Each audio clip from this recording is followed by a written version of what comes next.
Chaos in college football with Texas and Alabama both falling last week, and I can promise you it's only about to get crazier. This is College Football Kickoff.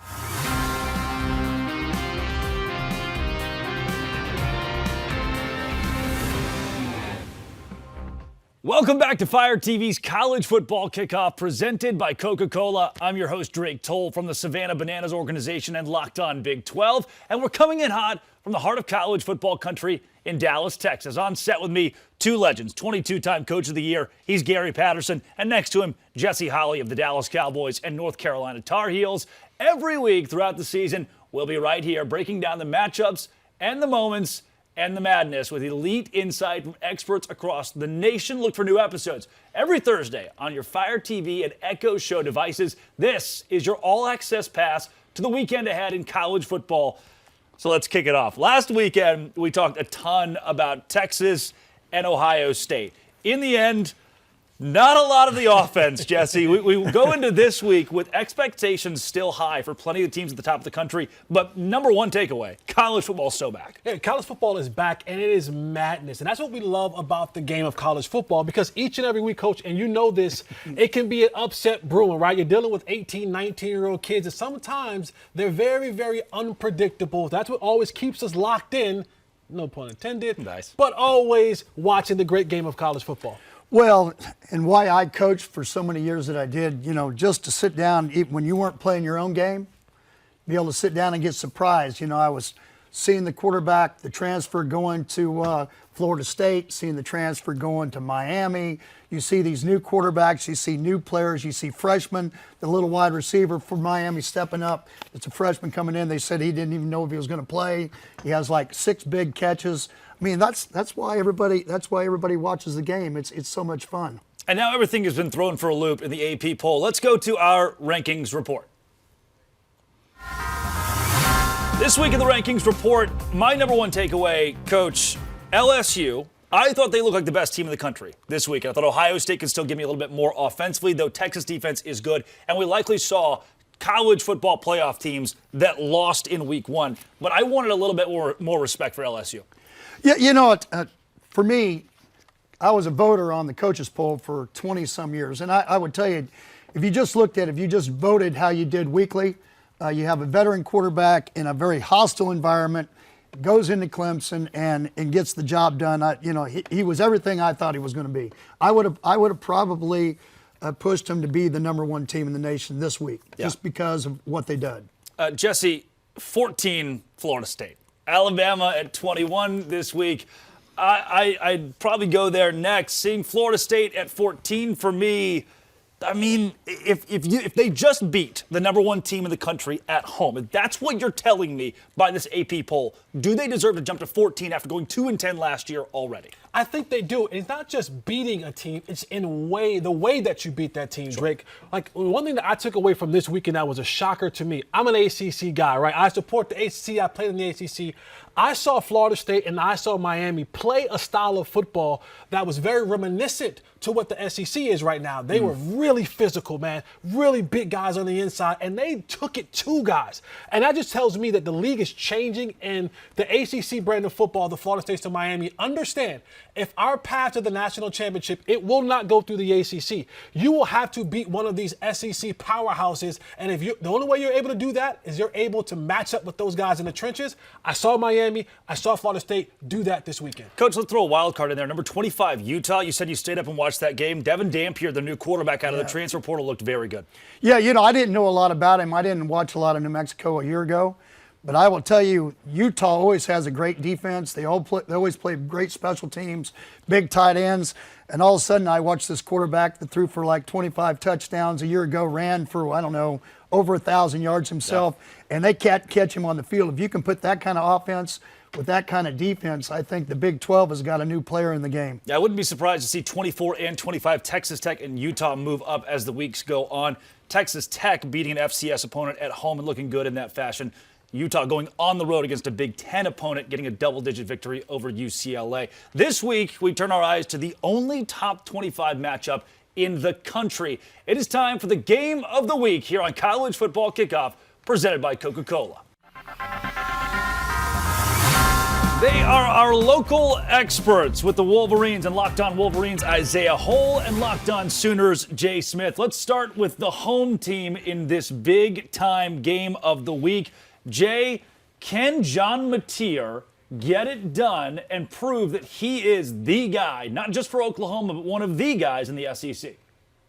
Yeah, I believe he can. He has the experience of playing, college football. This is his third year in the system with Ben Arbuckle. He understands what he needs to do.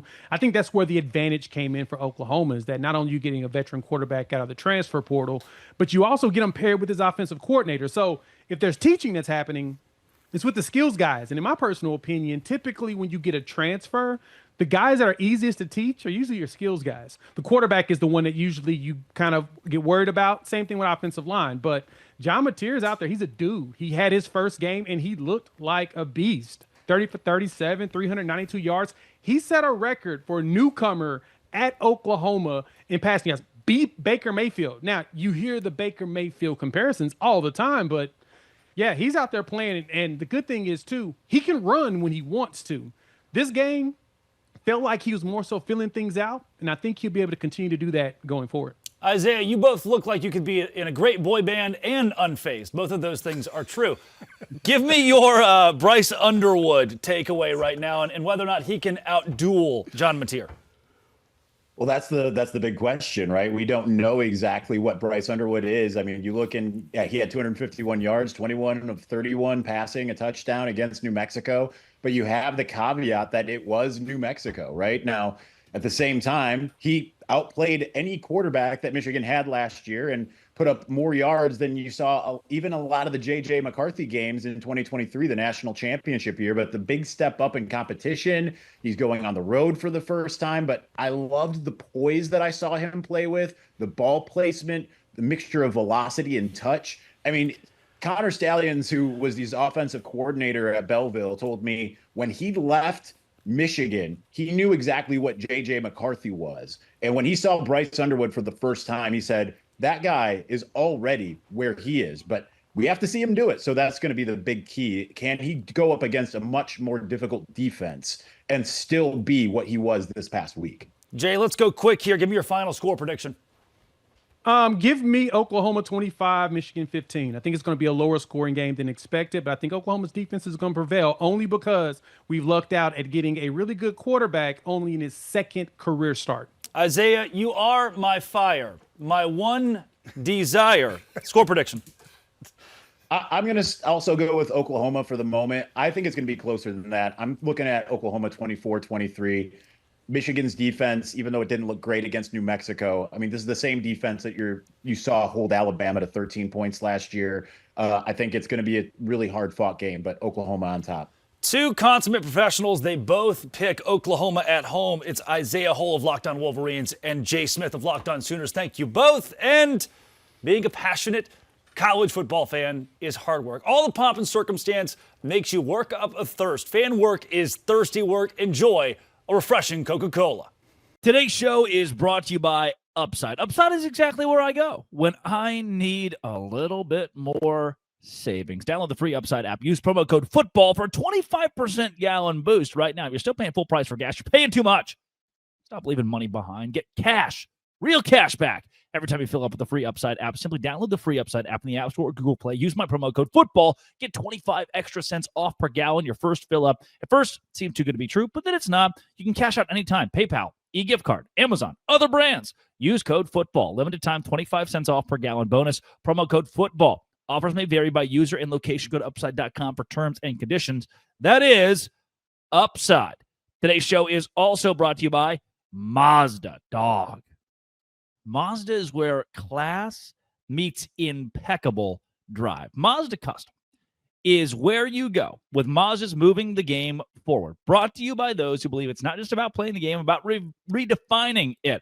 These moments do more than win. They push what's possible, remind us to go the extra yard. So, clutch plays, breakout performances, even the big moments keep the energy alive. Mazda's just like that. That's what keeps fans and players alike moving forward, always chasing the next great moment. When you follow what moves you, the unexpected is only the beginning, and it's just like there's more to every highlight. There's more to every Mazda vehicle. Mazda, move and be moved with Mazda.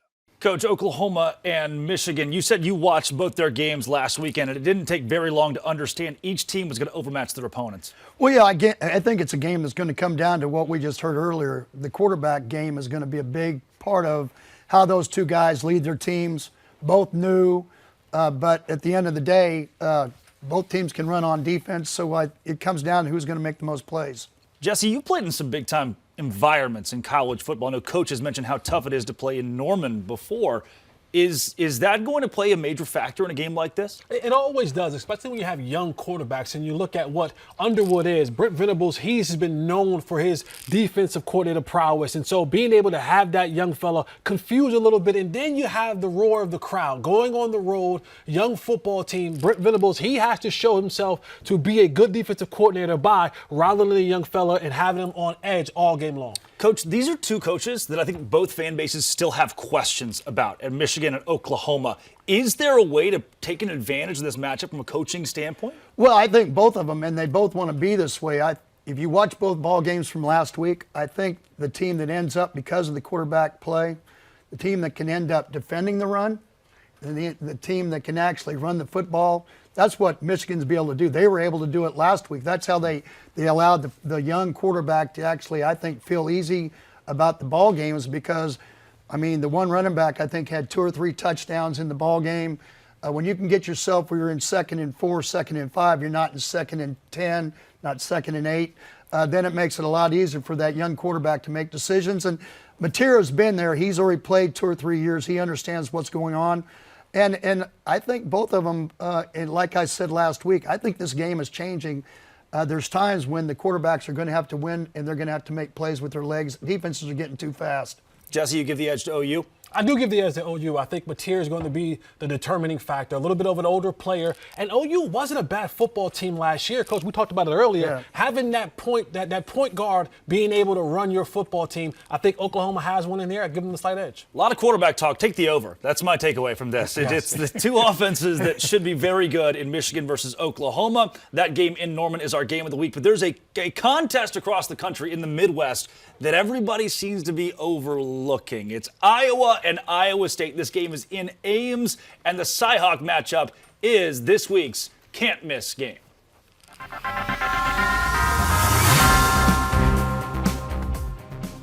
Trent Condon of Locked On Hawkeyes joins College Football Kickoff, the local expert talking all things Iowa. Trent, can Kirk Ferentz's squad throw the ball at all this week against Iowa State?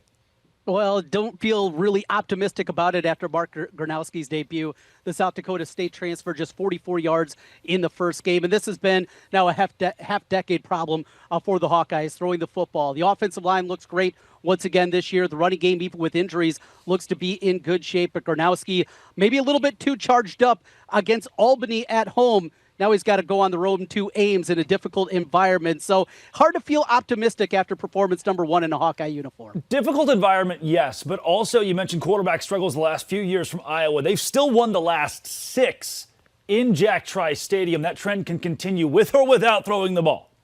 Yes, absolutely. And it goes back to the ground game, what Iowa's been able to do there on the ground, going back to last season, even in a loss. Caleb Johnson was outstanding in that game. And Iowa comes into this one bringing back 2 preseason All-Americans, Logan Jones at the center position, Jennings Dunker, maybe the best right tackle in all of college football. They look really good up front again. And that has been something where historically Iowa's been able to win this game. They muck it up. Something crazy happens, maybe a special teams play. That's been the recipe for Kirk Ferentz in winning a lot of these games in Ames.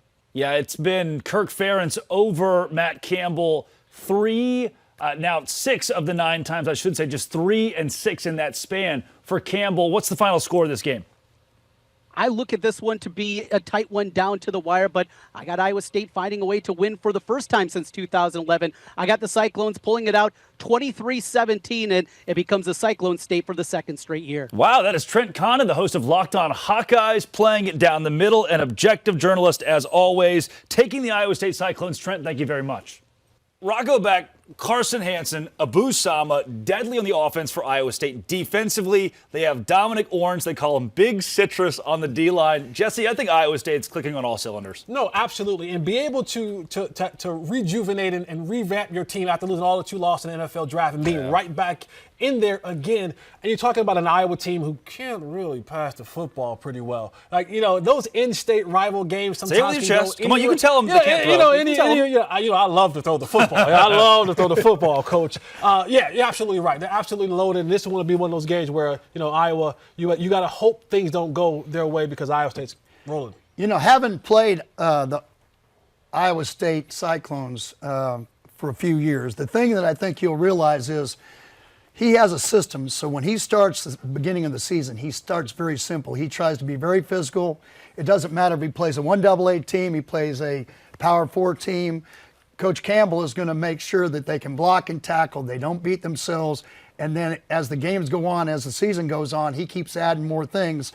There's one thing that's going to be constant on Iowa State's offense in that they're going to be able to run the football. But not only can they do that, they're going to have big tight ends that they can throw the football to, and they're going to do it in critical times. And you've got to be able to stop that. And that's one of the reasons I think Iowa has always matched up pretty well with them, because they've been able to play great defense, and they have big guys that actually can help defend. Instead of a DB, they've got linebackers and safeties that are that size that can defend those guys. Yeah, I thought Iowa State's win last week against South Dakota was super impressive. South Dakota, the number 4 team in the FCS.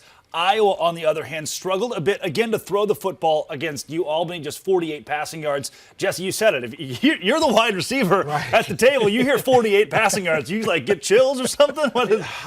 Listen, this is not 1949. Right? He thought it was his living room. Right, we're in 2025. All 48 of those passing yards better be to you. And there better be to me, or you're going to see an upset guy on the sideline. But you got to be able to pass the football in this league. So not being able to do that last week against a kind of a lesser opponent, it doesn't bode well for Iowa coming in this game against Iowa State. Yeah, last week we talked about passing the football in our lock of the week. It was Texas over Ohio State. Guys, that didn't work out. Can we win some money this week with our lock of the day? Thanks, Drake. After a wild week 1, we have another lock for this week. Open it, open it, open it. Lee has the key to the lock of the day.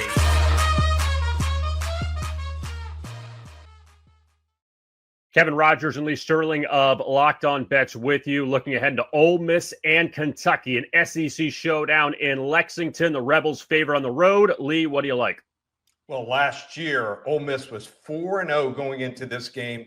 They had just beaten Georgia Southern 52-13. And just like last year, they win last week 63-7 over another Georgia team, Georgia State. So has all the elements. They're playing well. They're looking for revenge for last year's 20-17 loss. But don't be shocked if more of the same happens here in this game.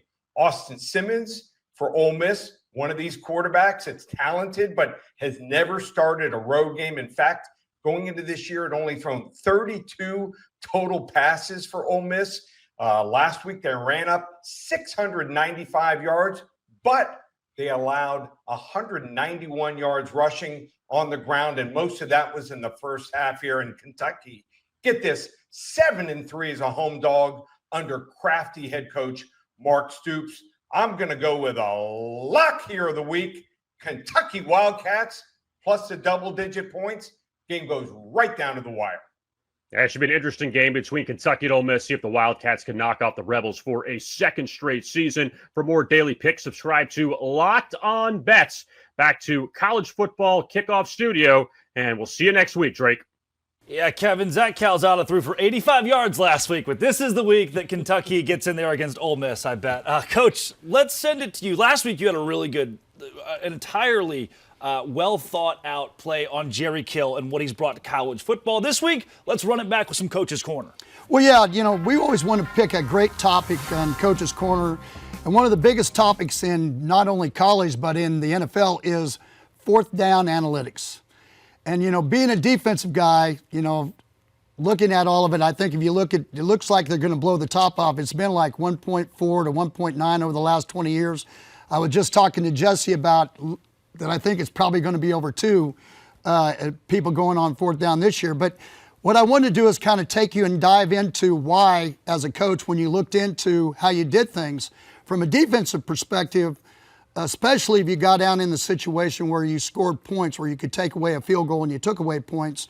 I always considered if you didn't make a fourth down, it being a turnover or a takeaway. And so during the week, we had two types of different fourth down plays we had. We called it power fourth downs, where you could physically thought you could just run over them. You could pull the guard, run a power, do those kind of things. And the other part was the design fourth down, where you knew when you saw them line up and things and you could get them to move with motions or picks, especially on the goal line, and you could come with it. And so the things that kind of play into what you do with all that is when you walk out on the field right before the ball game, how's the wind blowing? You're going to take the ball first. What kind of defense do they play? Like Ohio State last week, the year before in 2024, they were like the number one red zone goal line defense in the nation. How do you attack those kind of guys when you get into fourth down? And you know, the thing that you've got to realize is that when you get down there in this day and age, it seems like to me, and this is just a guy watching TV, watching a lot of ball games, is once they get to 4th and 1 and 4th and 3, it's like, hey, we're just going to do this. And I think people need to realize that there's a lot more that goes into a ball game, and it's still a fourth-quarter ball game where you have to realize that if I don't kick the field goal, there was a couple situations in games last week where if you kick the field goal, you make it a one possession game going in the second half, and the other team's going to get the ball, going to receive the ball coming off the kickoff. And so what you got to realize is if you don't and you go for it, even though you're trying to score more points, you could put yourself in a situation, if they come down and they score, that you're going to be down 2 scores, and now what are you going to do? And you're going to get the ball in half of the third quarter, and actually third quarter will be done. So for me, how do we go about this so that you know that you can gain possessions, you can score on the goal line? You know, I go back to the last 4 or 5 years that we were at TCU, and we had 2 or 3 times that we went, especially on the road, that we went for 2-point conversions because we felt like our whole mindset was that when you went on the road, you had to steal ball games. And so 3 of them, we had one at West Virginia, we went at Boise, where we went up there, they had a 56-game winning streak. But then we came back to Oklahoma in 17, and we went for it for a 2-point at the end of the ball game, and here's why. We felt like that we had to play Baylor on Friday. It was already 11:30 at night. We're on the road. We need to steal a ball game. The safety came out of nowhere and tipped the ball away. But we get off the field. The worst thing we wanted to be is 1-1. We had to play Baylor on Friday. We had to go into overtime again, and we won that ball game. And I truly believe that we would have not gone for the 2-point. And my point of this whole thing is this. You have to have a mindset. You have to have a game plan, not just while you're in the ball game, but you got to think during the week how you're going to plan out your plays. I always wanted to have that conversation so we knew when we went on fourth down that we felt like we had a play that would work. Sometimes it looks like that a lot of offenses, what they think is I'm going to put myself in a situation. Here's the fourth down plays that we run, especially on the goal line. We're going to practice them during 2-a-days, during fall camp. We're going to do all this, and here's what we're going to run. I would discuss and argue that you need to make sure that you may work on things that you've done already, but you've got to have plays that you say, hey, look, we have an advantage if we do this, and if we can do this, then we're going to be able to move ahead. And if you don't have that, then it's okay still to punt. It's okay to be able to play field position because, you know, there's charts out there that'll tell you that if an offense starts inside their 15-yard line coming out, you know, it's not going to be a very high percentage. They're going to go down the field and score. If they start at the 35, there's a certain percentage if you start at the 50. And it seems like right now that if you get in a situation where it's 4th and 1 to 3, really anywhere on the field, depending on how it's going, that offenses are willing to go ahead and go for it. So I would bring it up to Jesse, an offensive guy, and I know you have some thought processes on this. Your mindset of why offenses think that that's what we need to do. Well, when you look at the way that football is being played now, it's being played at a much faster rate, scoring more points. But I think going forward now is a mindset and the fact that defenses, and you know this, Coach, you're always thinking about if we can get to fourth down. You see the defenses do that. They get to fourth down, they're holding their fist up, and they're saying, we've achieved something.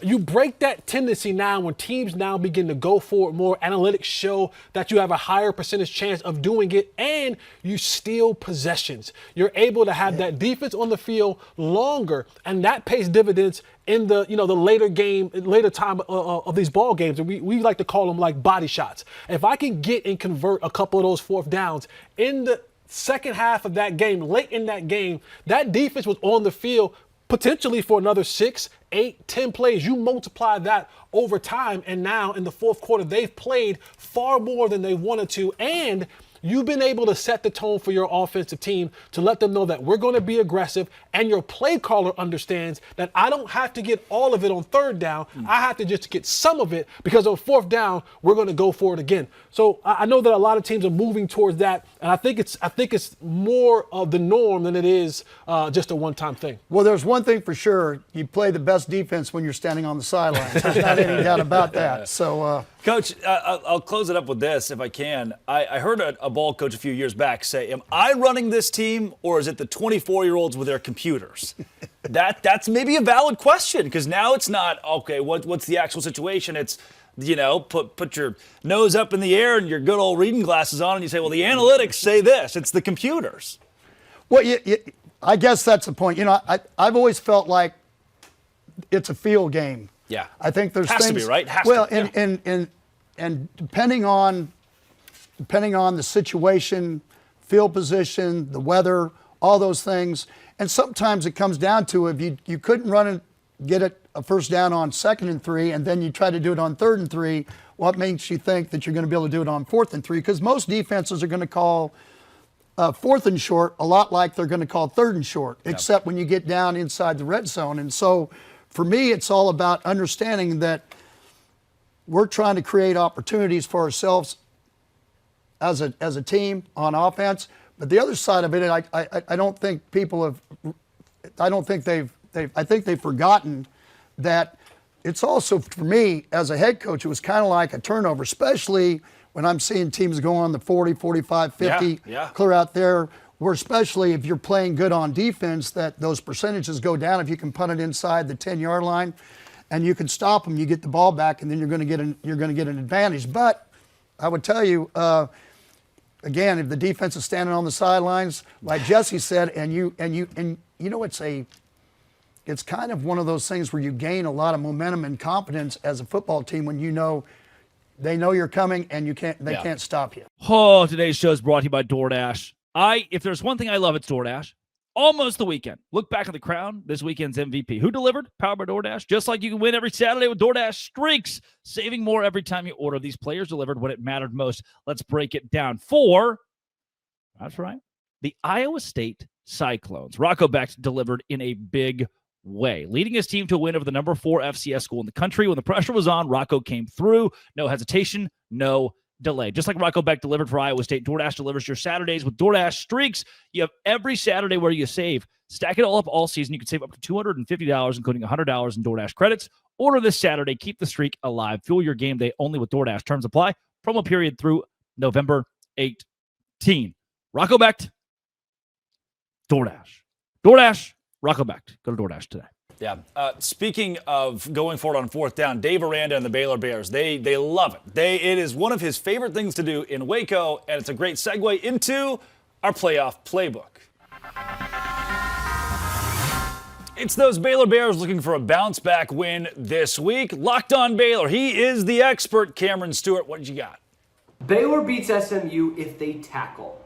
Full stop. If they're going to give up 6 yards a carry like they did against Auburn, they're going to lose. If they're going to be minus 80 on first down yardage like they were against Auburn, they're going to lose. But this SMU offensive line is not Auburn's offensive line. This SMU defense is not Auburn's defense. I think Baylor's offense can put up 35 points in this game. That offense was still clicking for most of the game in week 1 against a very talented Auburn team. Sawyer Robertson completed passes to 8 different pass catchers. I don't see that production suddenly dipping in game 2, and I think they're going to have at least a better game plan going in against the Mustangs than they did against Auburn. If they tackle and they don't give up 6 yards a carry and get outgained on the ground by about 240 yards, Baylor will beat Auburn and will get back on track at 1-1 on the season. Self Tanner is your friend, my friend. Not so fast. Let's go to Grayson Singleton, locked on SMU. SMU will have a big advantage over Baylor in their matchup this coming weekend, and it is in the ground game. SMU ran the ball well, and the offensive line dominated the defensive line of East Texas A&M, reestablishing the line of scrimmage visually 3-4 yards down the field. On the other side, Baylor did not handle the running game of Auburn very well at all, to the tune of being bludgeoned by the Tigers for 306 yards on the ground. It was an absolutely awful performance. And to make things even worse, Baylor is now going to be missing its best defensive lineman, Jackie Marshall, who suffered a high ankle sprain in the Bears' loss on Friday night. So if SMU is going to win this game, it is going to come down to the fact that they are going to be able to run the ball at will over Baylor. That's going to set up the play action pass. That's going to make it easy for Kevin Jennings to get his receivers open and hit them and allow those speedsters to create more plays after the catch. SMU will win this game if they are allowed to turn their receivers loose and just keep the Baylor defense disjointed, and it's all going to be predicated on, can the Mustangs run the football, which I believe they will be able to, and after that, all bets are off for what this offense will be able to do. Coach, the Baylor guy says that the Bears will be able to stop the run this week. The SMU guy says, well, they couldn't stop Auburn. Is there a comparison here? Well, I think Auburn's a very good football team. I think they've gotten a lot better on defense. The quarterback, I think there's going to do. I think you're going to find out.